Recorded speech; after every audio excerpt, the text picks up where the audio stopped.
El teatro de las traiciones. Amigos de Que Hablan Geo, bienvenidos a esta segunda guardia en la torre de mando. Si en el reporte anterior vimos cómo se desangra el frente, ahora vamos a ver cómo se desmorona el relato.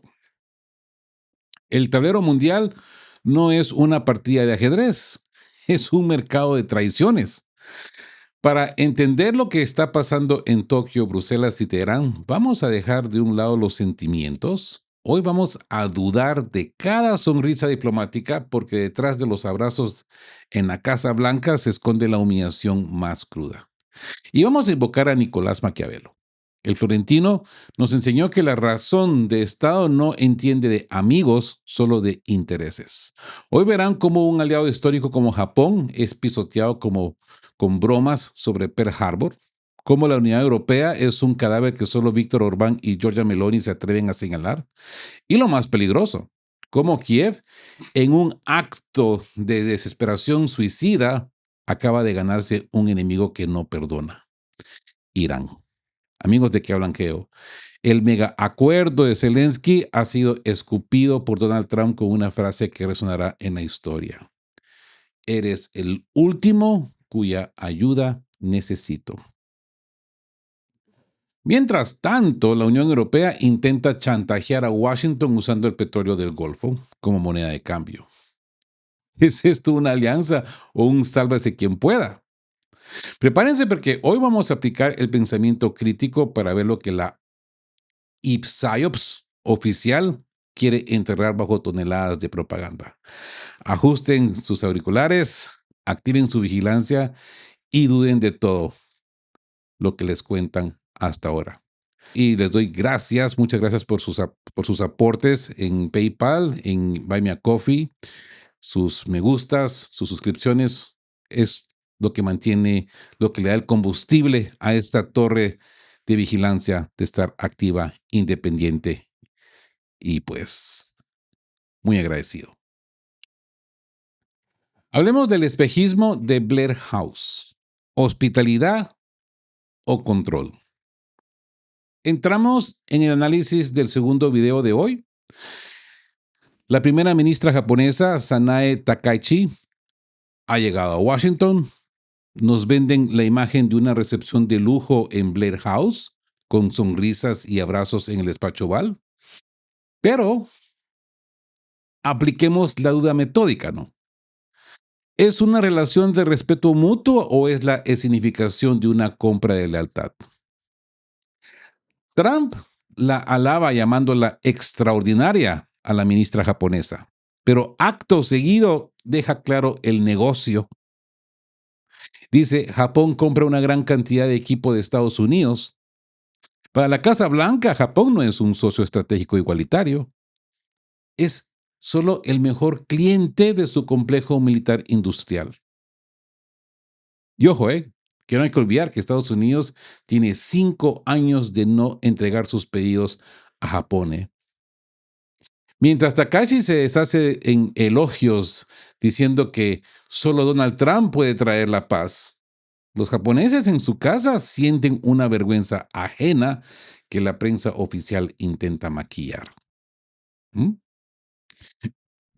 La estocada de Pearl Harbor. Maquiavelo en el despacho Oval, ¿no? Aquí es donde entra el realismo más crudo. Un periodista japonés le pregunta a Trump por qué no avisó a sus aliados antes de atacar a Irán. Y la respuesta de Trump es una bofetada histórica. ¿Quién sabe más de sorpresas que Japón? ¿Por qué no me hablaron de Pearl Harbor? Amigos de Que Hablan Geo, esto es Maquiavelo puro y duro. Trump usa el estigma histórico para silenciar la crítica. Ante esta humillación, Takashi guardó un silencio sepulcral. En política, el que calla otorga. Al no defender la dignidad de su nación frente a una burla sobre una tragedia que marcó a ambas naciones, Takashi ha demostrado que su prioridad no es la soberanía de Japón, sino mantener el favor del príncipe. Ojo, La duda metódica nos dice que esta alianza no es sólida, ¿eh? Está basada en el sometimiento. El negocio de la guerra, petróleo por sangre. Trump lo dijo sin rodeos. Japón importa el 90% de su petróleo por Hormuz. Por eso deben ayudar. No es una petición, es un cobro de facturas. Mientras la OTAN se lava las manos, Trump presiona ahora a Japón para que envíe sus buques de guerra al avispero iraní.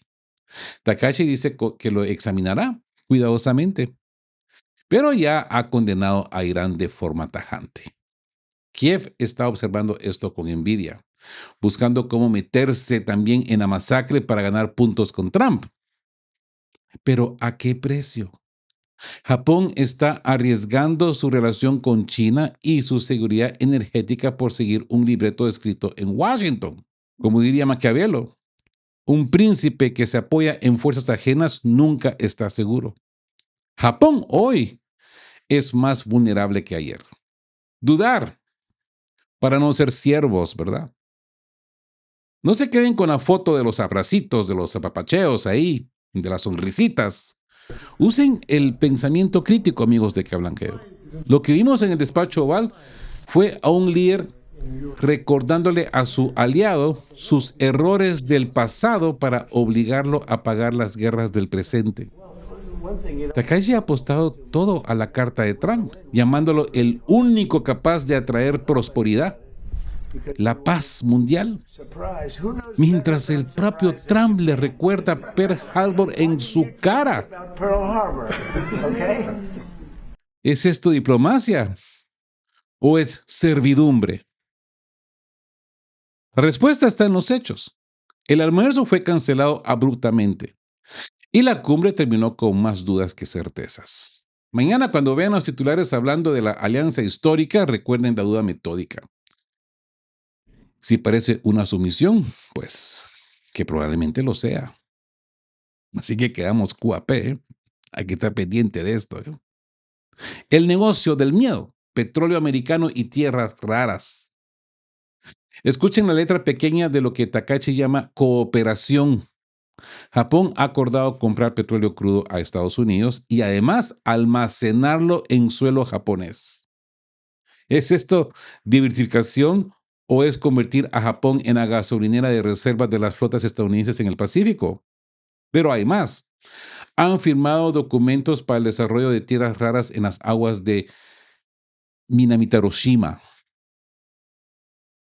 justo cuando las relaciones con China se hunden. Japón entrega el control de sus recursos minerales estratégicos a Washington. Esto, como se diría, ¿no? Un Estado que no controla sus propios recursos vitales y depende de la buena voluntad de un imperio lejano, ya ha perdido mitad de su libertad. Digo, no, solo digo. La trampa de la disuasión, ¿no? Misiles y buques en Hormuz.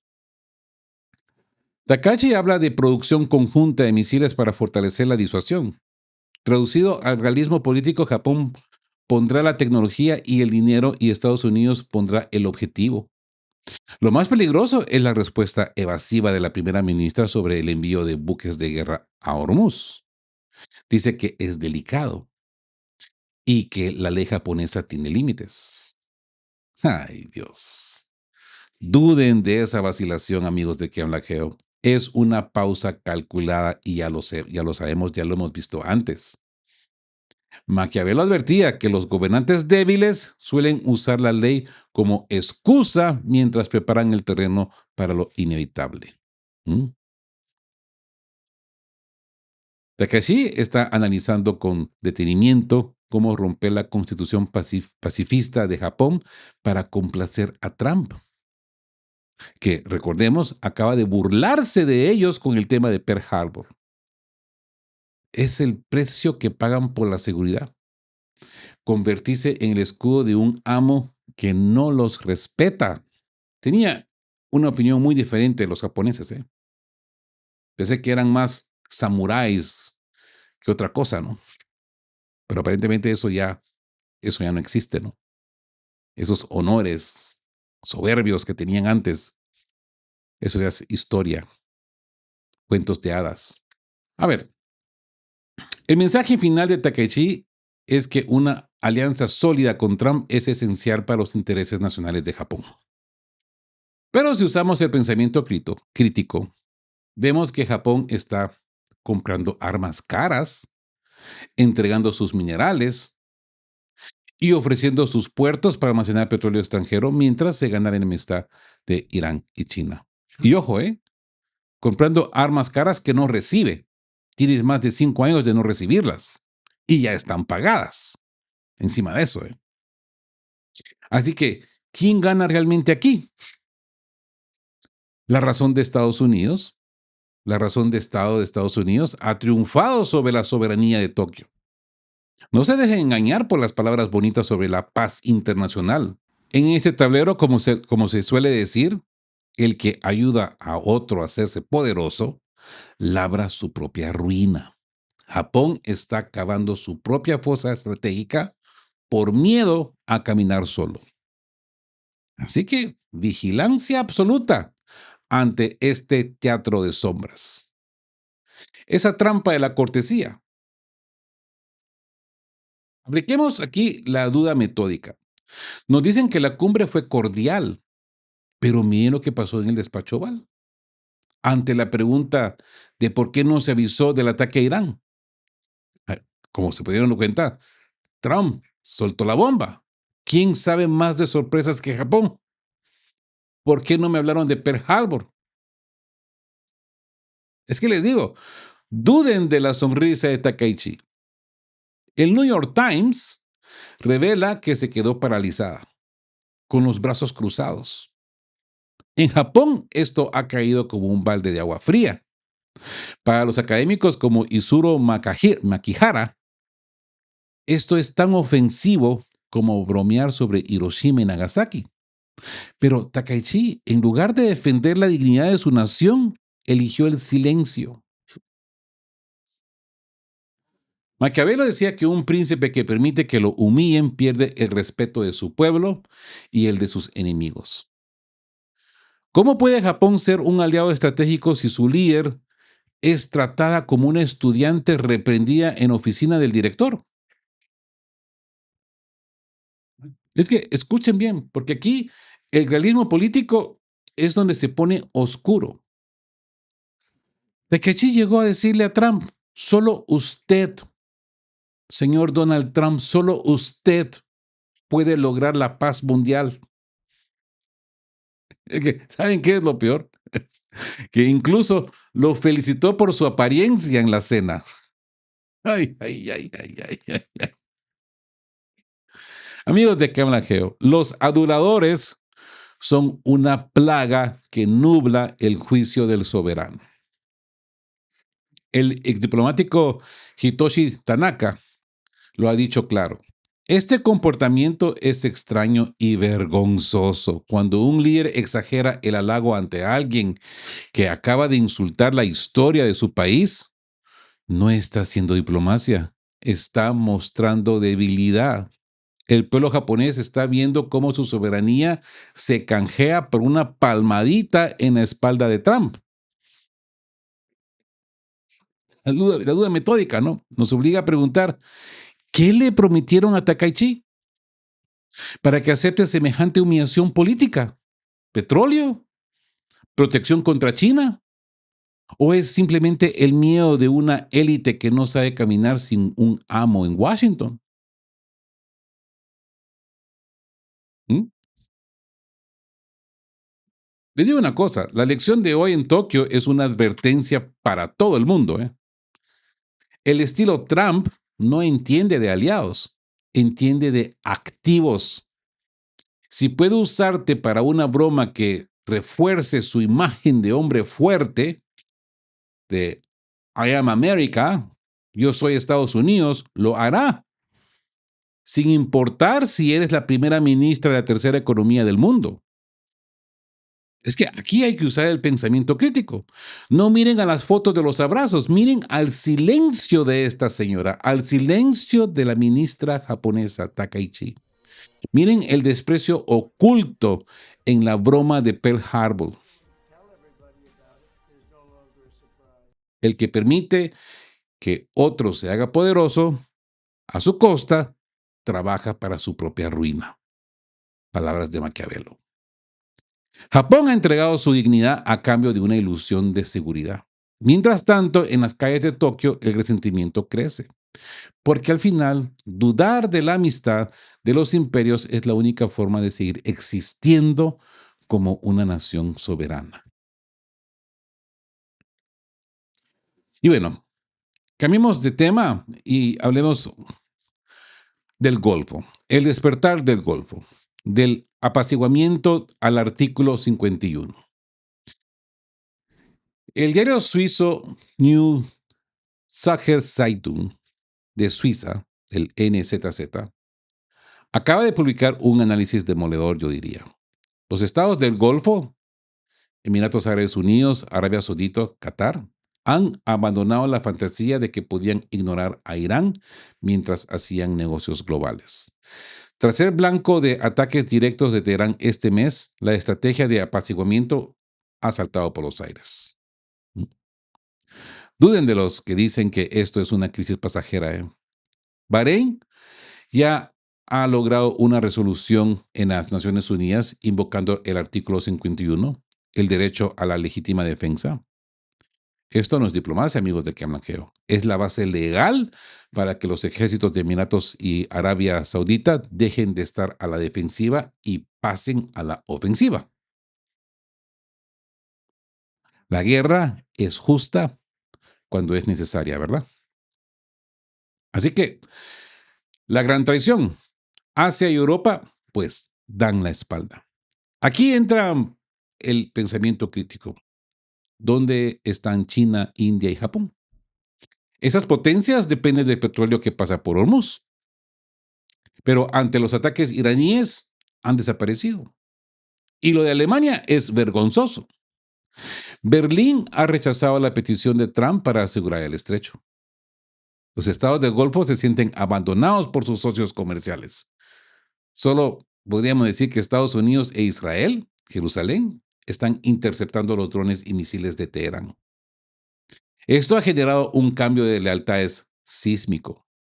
El prestigio de los sistemas de armas occidentales está por las nubes, mientras que la confiabilidad de Pekín está por los suelos.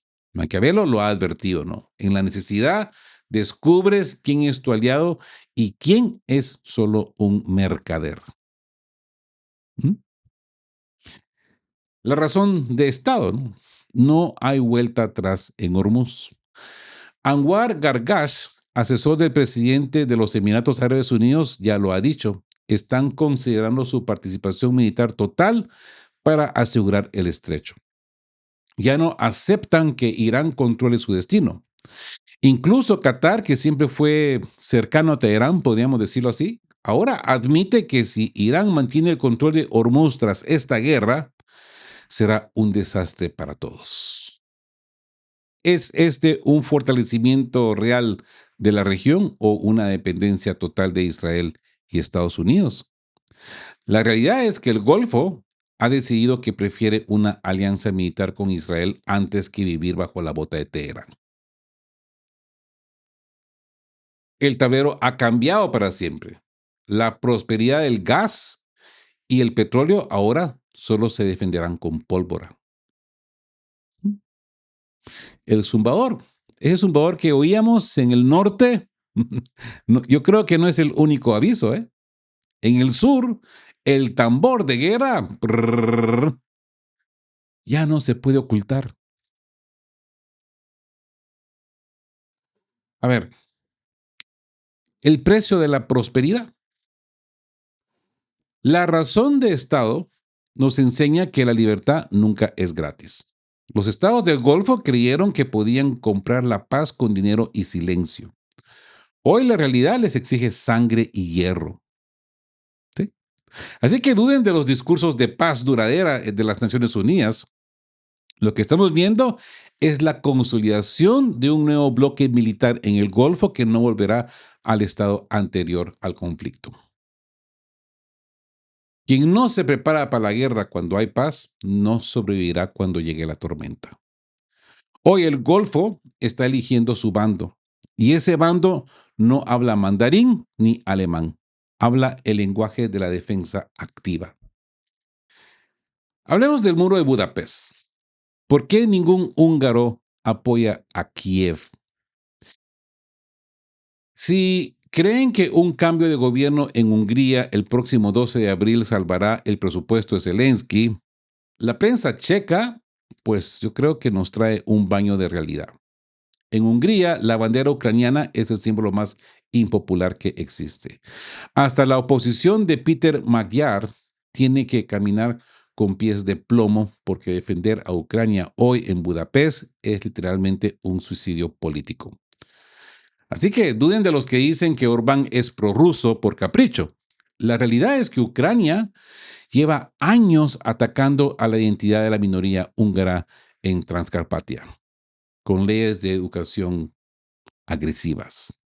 Y en Hungría, el odio hacia las políticas de Kiev es unánime. Los húngaros no olvidan que mientras ellos piden respeto para sus escuelas, Kiev los usa como carne de cañón en el frente. ¿Mm? Es el trauma de Trianón y la razón de Estado, ¿no? Aquí entra la razón de Estado. Hungría es un país que, como dice el chiste, limita consigo mismo, debido a sus minorías en el extranjero. El maltrato de Kiev a los, creo que aproximadamente 150,000 húngaros en Ucrania ha unido a toda la nación.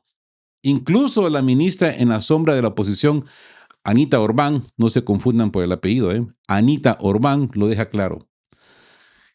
Si ganan, no habrá un giro de 180 grados. No habrá una entrada acelerada de Ucrania en la Unión Europea. Y habrá un referéndum que, sabemos, los húngaros votarán en contra. Hungría ha decidido que su petróleo barato y sus ciudadanos son primero. Como se dice desde hace siglos, ¿no? El interés propio es la única brújula fiable. Bruselas puede presionar, pero no puede cambiar el ADN de un pueblo que se siente traicionado por su vecino. Hablemos de la ficción de la unidad europea, ¿no? Por decirlo así, ¿no? Usemos aquí el pensamiento crítico, amigos de que hablan Geo.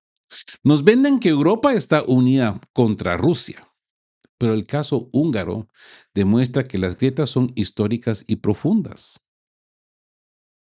Esto nos invita a preguntar, ¿cómo puede sobrevivir una Unión Europea donde uno de sus miembros clave ve a Ucrania como una amenaza mayor que a la propia Rusia? La respuesta es que no puede. La política del patriotismo de Orbán ha ganado la partida porque se basa en la realidad del terreno, no en los discursos ideológicos de Bruselas, en los discursos progres de Bruselas, ¿no? En el tablero de 2016, la lealtad a Kiev es una moneda que ya no circula en el mercado húngaro. El que gane las elecciones en Brasil tendrá que seguir bloqueando a Ucrania si quieren conservar su cabeza. Así que, jaque mate en Bruselas, el veto del petróleo. La maquinaria de Bruselas acaba de chocar contra el muro de la realidad. El Berliner Zeitung confirma que la cumbre de la Unión Europea ha fracasado. 90,000 millones de euros destinados a Kiev siguen congelados. ¿Por qué? Porque Víctor Orbán y Robert Fico han aplicado la máxima del príncipe, ¿no? La seguridad de tu propio pueblo es la ley suprema. ¿Mm? La seguridad de tu propio pueblo es la ley suprema. Así que duden de la narrativa de que esto es solo terquedad. Hungría ha condicionado el dinero a la reanudación del flujo de petróleo ruso por el oleoducto Druzhba, el oleoducto de la amistad. Qué cínico, ¿no? Orbán ha denunciado el chantaje de Zelensky, quien intentó cortar el crudo para influir en las elecciones húngaras de abril. En el tablero de la razón de Estado, Orbán le ha devuelto el golpe. Si mis familias no tienen calefacción ni combustible, tu gobierno no tiene mi dinero. Es un jaque mate técnico que deja a la Unión Europea, pues yo diría, en una posición humillante, ¿no? Digo, ¿no? Solo digo. Y aquí vemos la desesperación de Cayacalas, buscando atajos ilegales. La jefa, la gran jefa de la diplomacia europea, Cayacalas, que siempre nos ilumina, insinúa que buscan alternativas para saltarse el veto de Hungría y Eslovaquia. ¿Dónde quedó el Estado de Derecho del que tanto presumen? A como se dice, ¿no? Cuando la necesidad apremia, los tratados se vuelven papel mojado. A pesar de que Suecia llama al bloqueo inaceptable y Francia exige a Orbán que cumpla su palabra, la realidad es que el dinero no fluye. Ucrania ha prometido arreglar el oleoducto para mayo, pero después de meses de sabotajes y excusas, Budapest ya no cree en promesas. La duda metódica nos dice que esta fractura no es temporal, es el síntoma de de una Europa donde los intereses nacionales están devorando la ideología globalista de Bruselas. Pongamos nuestra lupa crítica de qué hablan Geo. Llamemos esto la moralidad contra el depósito lleno. Es que, amigos de qué hablan Geo, miren el panorama. 25 países contra 2 y no pudieron ganar. ¿Saben por qué? Porque Orbán y Fico tienen algo que el resto de Europa ha perdido. Soberanía, soberanía energética. Un líder que no puede proveer lo básico a su pueblo es un líder muerto. Así que no se deje engañar por los gritos de indignación en la cumbre. Lo que vemos es una élite europea desesperada porque un país pequeño ha demostrado que la razón de Estado es más fuerte que los cheques en blanco para la guerra. Sí, mientras Kiev se desangra y Bruselas patalea, Hungría, pues como podemos ver, va a mantener sus luces encendidas. En la política real, el que tiene la llave del grifo tiene la última palabra. Así que vigilancia absoluta ante el colapso de la fachada europea. Ahora bien, último duelo de Orbán. ¿Mm? Entramos en la psicología del poder. Político revela una escena digna de una película de espías. Mientras Zelensky pedía dinero por videoconferencia, Víctor Orbán se levantó de su asiento y se puso detrás de los demás líderes, observando la pantalla con total desdén. Apliquemos a Maquiavelo aquí. Un líder que no teme al aislamiento es un líder que tiene una base sólida en casa. Bruselas, París y Berlín, con el canciller Friedrich Merz a la cabeza, intentaron lincharlo políticamente. Lo llamaron inaceptable. Lo acusaron de chantaje. Pero Orbán no pestañó. Él sabe que su legitimidad no viene de los pasillos de Bruselas, sino de asegurar que el petróleo ruso barato siga llegando por el oleoducto Druzhba para que su economía no colapse. Así que entre la solidaridad con Kiev y el bienestar de Hungría, pues Orbán eligió la razón de Estado. Algo que, como podemos ver, no existe en muchos países europeos. A ver, la opción nuclear, ¿no? Por decirlo así, el artículo 7. Duden de las amenazas de Bruselas, amigos de que hablan Geo. Dicen que en la cumbre de Chipre a finales de abril usarán la opción nuclear, el artículo 7, para quitarle el voto a Hungría, imagínense. Pero miren el realismo político. Necesitan unanimidad para eso. Y ya sabemos que Eslovaquia y en secreto Italia no van a permitir que se cree ese precedente. El canciller alemán Merz dice que Orbán rompió la confianza. Pero, ¿quién rompió la confianza primero? ¿El que defiende su energía o el que permite que un dron misterioso dañe el oleoducto que alimenta a sus propios aliados? ¿O el que se hace de la vista gorda de lo que pasó en Nord Stream? Y le están diciendo en su cara que ha sido Ucrania. Sabemos que no ha sido Ucrania, que ha sido Estados Unidos. Eh, Simon Hersh lo ha dicho. Hay muchas investigaciones por ahí. Los alemanes lo saben, se hacen de la vista gorda. Entonces, ¿quién es el no confiable acá? La duda metódica nos sugiere que el sabotaje al Druzhba fue una herramienta de presión política contra Orbán. Y les digo una cosa, les salió el tiro por la culata. Así que nos encontramos con Zelensky contra las cuerdas. El juego se extiende. Miren, Zelensky intentó agotar a Orbán en la reunión, pero el húngaro tiene más paciencia. Aunque el FMI le dio un respiro de 8.000 millones a Kiev, ese dinero se acaba en mayo. La estrategia de la Unión Europea es esperar a las elecciones húngaras del 12 de abril, rezando para que Orbán pierda. Pero como bien dice Político, si Orbán gana, y es lo más probable, Bruselas tendrá que arrodillarse y arreglar ese oleoducto si quiere que el préstamo de 90.000 millones vea la luz algún día. Es el triunfo de la logística sobre la ideología, ¿no? No se puede mantener la reputación de poder si no tiene los recursos para sostenerla. Y hoy los recursos, el petróleo, pasan por donde Orbán dice. La doble cara de Roma, Meloni y el sindicato de la derecha. Si pensaban que Orbán estaba solo en el desierto, prepárense. Político acaba de soltar una bomba diplomática. Giorgia Meloni, la primera ministra de Italia, confesó a puerta cerrada que comprende perfectamente a Orbán y que ella actuaría igual. Por supuesto que Roma salió de inmediato a desmentirlo, diciendo que no hay fundamento. Pero 5 diplomáticos de 4 países distintos confirman que Meloni calificó la postura de Orbán como algo totalmente normal. ¿Mm? Aquí ven ustedes a Maquiavelo en estado duro y puro, ¿no? En público, Meloni abraza la línea de Bruselas para no perder los fondos europeos.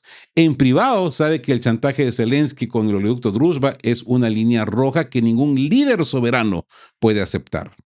¿Mm? La unidad de la Unión Europea es una cáscara vacía, sostenida por mentiras que ya no pueden ocultar. Y es que aquí no hay que olvidarnos del factor Trump y también de la supervivencia política. ¿Por qué Meloni se arriesga a esto? ¿Qué? Usemos el pensamiento crítico, ¿no? Ella es una aliada cercana de Donald Trump, ¿sí? ¿Verdad? Sabe que el viento de Washington ha cambiado y que el apoyo ilimitado a Kiev tiene fecha de caducidad. Al defender a Orbán en privado, Meloni está tendiendo puentes hacia el nuevo orden que viene tras las elecciones húngaras de abril y las decisiones de la Casa Blanca.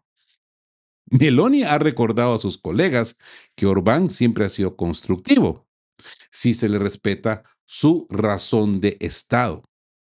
El mensaje es claro. Si quieren el voto de Hungría y el apoyo silencioso de Italia, tienen que dejar de jugar con la energía de sus ciudadanos. El intento de la Unión Europea de enviar el dinero a principios de abril sin Hungría y Eslovaquia es un salto al vacío legal que podría terminar de romper el bloque. Suicidio diplomático. Hablemos del suicidio diplomático en Oriente Medio. Es que miren, lo que acaba de pasar en Teherán es la sentencia de muerte para la seguridad ucraniana. Ya habíamos hablado de esto, pero hay que hablar de ello otra vez. En su momento hablamos de Ibrahim Azizi, del Parlamento iraní, que ha sido claro. Él ha dicho que al enviar especialistas antidrones a apoyar a Estados Unidos e Israel, Ucrania se ha convertido en un objetivo legítimo según el artículo 51 de las Naciones Unidas. Duden de la astucia de Kiev. Zelensky cree que ayudando a Trump en Irán compra su supervivencia, pero lo que ha hecho es abrir un segundo frente contra una potencia que no olvida. Ahora todo el territorio ucraniano está en la lista de objetivos de Teherán. Es el colmo del absurdo. No pueden defender el Donbass y pretenden ir a pelear al estrecho de Hormuz. Y es que lo repito, el que causa que otro se vuelva poderoso labra su propia ruina. Y Kiev solo está labrando su propia destrucción y en este momento acelerada, ¿no? El desprecio de Trump. Eres el último que necesito. Es que miren la humillación, amigos, de que hablan que yo. Zelensky fue a Washington con un mega acuerdo, venderle drones ucranianos a Estados Unidos a cambio de armas.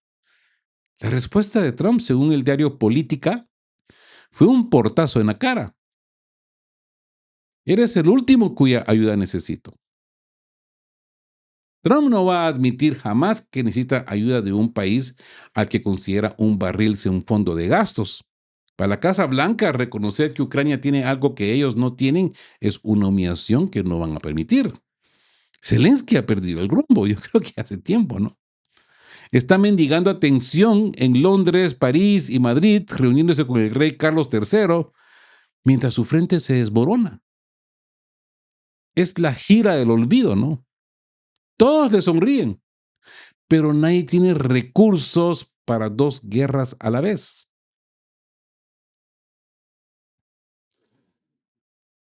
El chantaje europeo.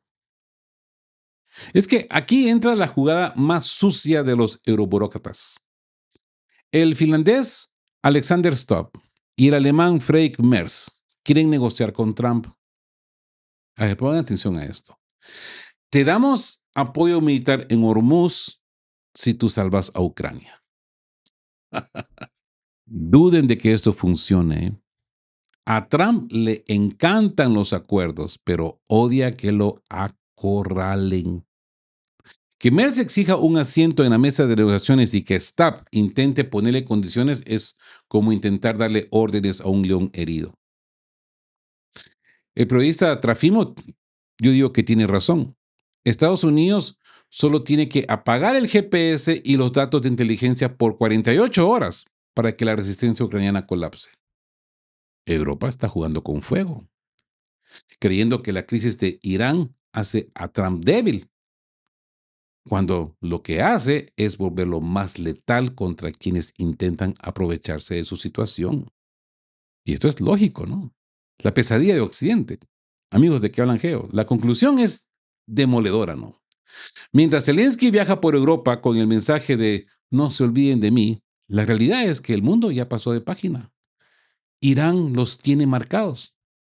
Trump los desprecia y los europeos los usan como moneda de cambio para sus propios intereses. ¿Cuánto tiempo creen que tardará el ejército ruso en aprovechar este caos total? La respuesta es el tiempo que tarde Trump en dejar de compartir datos de localización de objetivos. Así es sencillo. Estamos ante el desenlace de una tragedia donde el protagonista se cree indispensable, pero el director ya ha cancelado la obra. A ver, entremos a la reflexión de qué hablan Geo.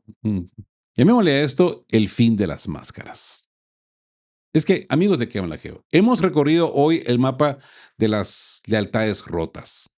Desde un Tokio humillado por el fantasma de Pearl Harbor, hasta una Bruselas fracturada por el realismo de Orbán y el silencio cómplice de Meloni.